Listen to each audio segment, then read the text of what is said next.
To you critical theorists and Marxist academics and proponents, you have missed the mark by a wide margin. You do not even understand the working class, and yet you claim to speak for them. You speak in a secret language that no proletariat or sentient human being can understand. That is the typical conduct of elites. Say you're against cruelty, exploitation, and violence.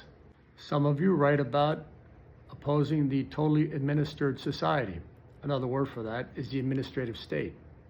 Yet in the voting booth, you appear to vote for politicians who expand the width and breadth of the state over the individual.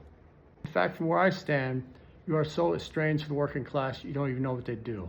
Let me remind you, the working class works with their hands and back to put food on their plate and to create shelter for themselves. If you are unaware of the great satisfaction that can be had from a job well done, and a properly completed task can actually exceed that of your vainglorious pride in yourselves that you claim to be allies of the working class. Utopia can never be achieved, but its pursuit is a valid objective. And perhaps you have overlooked the Declaration of Independence that affirms citizens' right to life, liberty, and the pursuit of happiness. Notice they didn't say that the citizen can receive happiness, but they can pursue happiness, which is their utopia. That is their subjective reality. No political document can state for the subjective perspective of the individual of what utopia would look like. Here you have the same blind spot that our founding fathers had when they drafted the Constitution and its Bill of Rights, the 10 Amendments. And that blind spot is the right to work with your hands and back. You may recall First Amendment, freedom of speech, press, assembly, religion. The Fourth Amendment against warrantless searches and seizures. The Fifth Amendment against testifying against yourself, which is related to torture.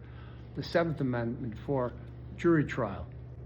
But nowhere do our constituent documents say that work with your hands and back are a fundamental right.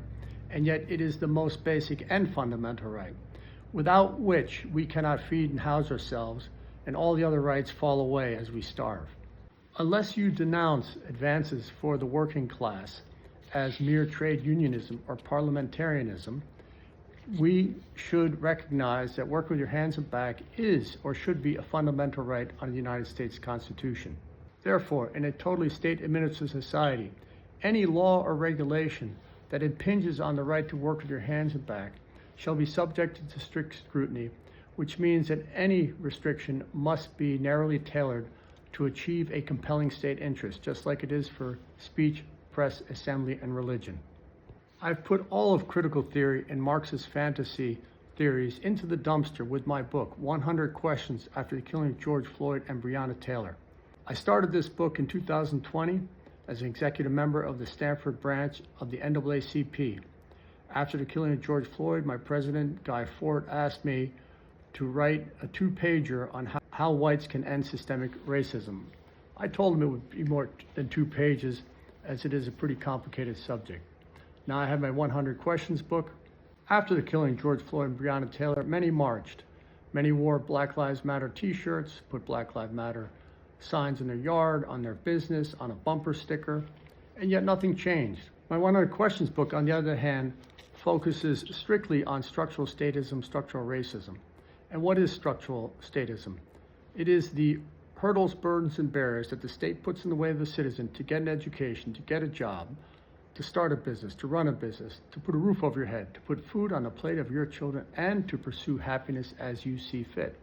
As blacks have 1/8 the net worth of whites, every hurdle is higher, every burden heavier, and every barrier thicker. And the book asks you, why do you increase the hurdles, burdens, and barriers faced by the citizen, generally, and the black community specifically? The 100 Questions book has opened up the totally administered society like a tin can from 100 different angles. It reduces critical theory, the Frankfurt School, and Marxism to yet another dismal European ideology. And it uses language that our brother and sister proletarians actually use and can understand, as opposed to myopic language of cloistered academics and theoreticians. Buy the 100 Questions book at the link in my profile and invite me to present at one of your critical theory seminars. Thank you, and God bless you, my brothers and sisters.